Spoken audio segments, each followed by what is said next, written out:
उत्तर प्रदेश में जब 2017 में योगी सरकार बनी तो दावा किया गया कि अपराधियों की नकेल कस दी जाएगी।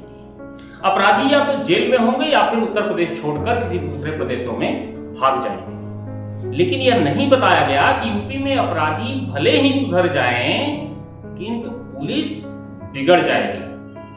योगी सरकार में अपराधियों पुलिस कर्मियों को इतनी छूट दे दी गई है कि किसी न किसी थाने पे मनमानी करने की घटनाएं हमेशा सामने आती रहती हैं। दूसरी सरकारों में कम से कम यह था कि राजनीतिक दबाव में पुलिस जनता की सुन भी लेती थी, किंतु अब तो ऐसा हाल हो गया है कि पुलिस किसी नेता की भी नहीं सुनती। भाजपा के नेता खुद पीड़ित होकर बोलते हैं कि उनकी सुनवाई कहीं नहीं हो रही है और विपक्षी दल भी आरोप हमेशा लगाते रहते हैं। पिछले दिनों आपने देखा कि भदोही थाना क्षेत्र के जलालपुर गांव का निवासी अनिल कुमार सरोज जौनपुर जिले के नेवढ़िया थाना क्षेत्र के एक गांव में बारात में जाता है। वहां पर ऑर्केस्ट्रा में विवाद होता है। इसके बाद कुछ दबंग उसे चाकू मार देते हैं। थाने की पुलिस आती है किंतु कार्रवाई नहीं करती है। घायल अनिल को परिजन भदोही लेकर आते हैं, लेकिन उसके परिवार वाले आरोप लगाए कि उनकी सुनवाई न तो भदोही कोतवाली में हुई और न ही सरकारी अस्पताल में उसका इलाज किया गया। तीसरे दिन जब अनिल की मौत हो जाती है तब जाकर मामला दर्ज होता है। पुलिस के गुंडई की एक घटना यूपी के गाजीपुर में भी घटित हुई है। यहां पर अपनी सुरक्षा के लिए जब पीड़ित ने फोन किया तो पुलिस के रूप में वर्दीधारी डकैत पहुंच गए।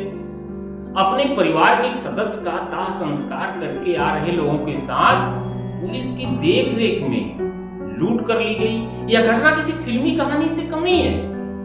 हो सकता है कि प्रोड्यूसर प्रकाश झा इस घटना पर गंगा जल की तरह एक फिल्म भी बना दें, क्योंकि यहां पर पुलिस की मौजूदगी में टोल कर्मियों में न सिर्फ वकील जनार्दन चौबे के परिवार से मारपीट की, बल्कि उनके साथ लूटपाट भी की। लूट भी 10 या 20 हजार की नहीं, बल्कि पूरे 3 लाख की लूट की गई थी।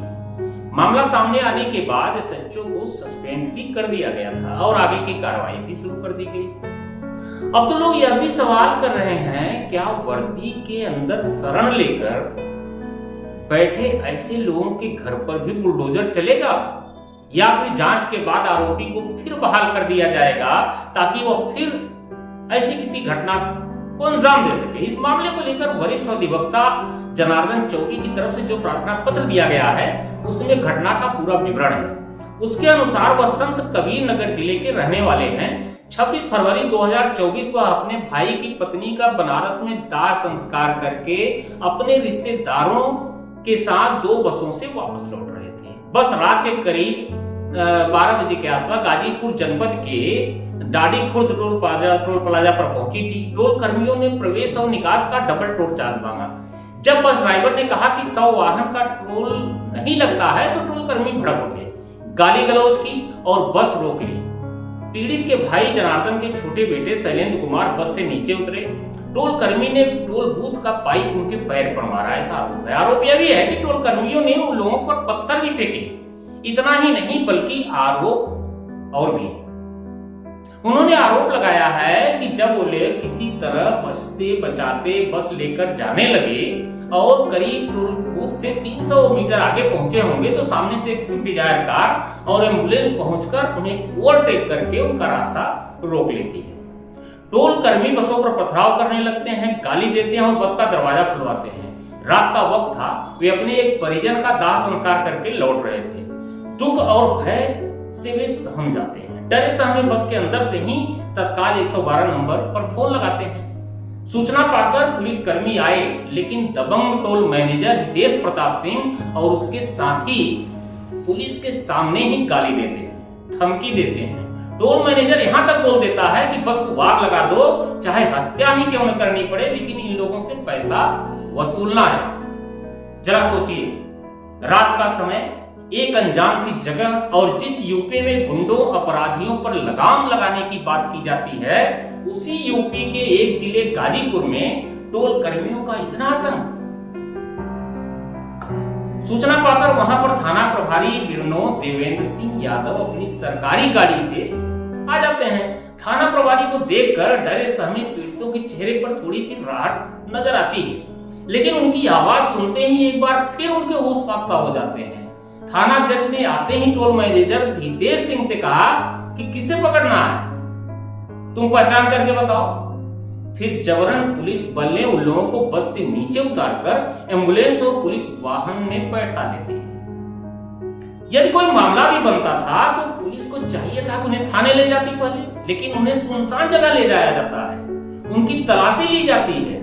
तलाशी के दौरान पीड़ित के बड़े बेटे के पास से 45,000, दूसरे बेटे से 25,000, तीसरे बेटे से 20,000 और साथ में आए पवन गुप्ता से 10,000 और शिव कुमार से 2,000 रुपए, यानी कुल 1,02,000 रुपए नगद और बड़े बेटे से गले के सोने की चैन भी जबरदस्ती छीन ली जाती है।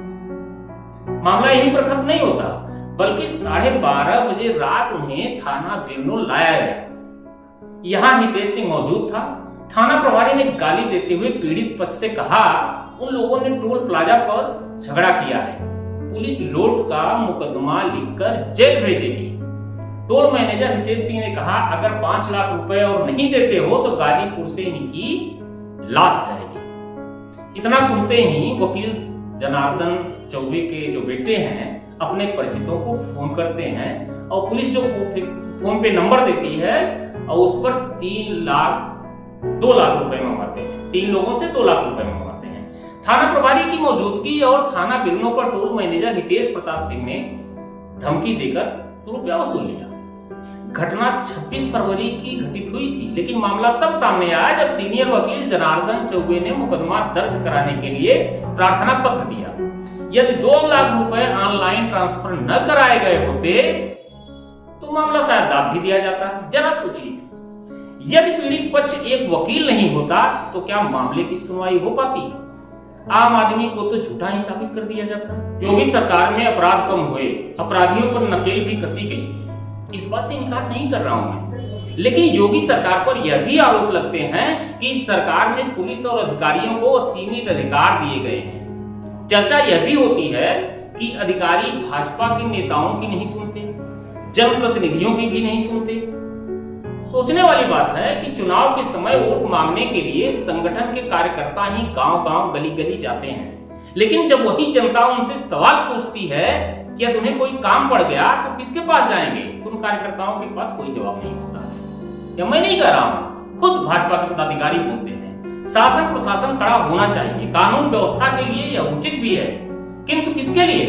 अपराधियों के लिए, गुंडों के लिए, समाजद्रोहियों के लिए, अराजक तत्वों के लिए, किंतु शासन प्रशासन को बेलगाम नहीं होना चाहिए। यह लोकतंत्र है, लोकतंत्र में जनता राजा होती है, यह राजतंत्र नहीं है। आम जनता को निर्भीक होकर जीवन जीने के लिए एक शांत अच्छे माहौल की जरूरत होती है। गरीब जनता को न्याय पाने के लिए न्यायप्रिय सरकार की जरूरत होती है, लेकिन सरकार की न्यायप्रिय छवि तभी बन पाती है जब उसके महत्वपूर्ण अंग प्रशासन में काम करने वाले भी न्यायप्रिय हो। आम जनता से रिश्वत लेने वाले, आम जनता से लूटपाट करने वाले, भ्रष्टाचार में लिप्त रहने वाले अधिकारी या कर्मचारी सरकार को बदनाम करने का ही काम करते हैं। जब गाजीपुर की तरह कोई घटना सामने आती है तो वर्दी पहने थाना प्रभारी देवेंद्र सिंह यादव बदनाम नहीं होते, बल्कि वर्दी पहनने वाला हर ईमानदार व्यक्ति पर सबके घेरे माता है जो वर्दी पहने हुआ होता है। फिर यह कहने के लिए विवश होना पड़ता है कि योगी सरकार में मिले असीमित अधिकार का दुरुपयोग करके प्रशासनिक व्यवस्था कहीं न कहीं सरकार की ही छत धूमिल कर रही है। धन्यवाद, आज के लिए बस इतना ही, फिर मिलेंगे किसी और मुद्दे के साथ।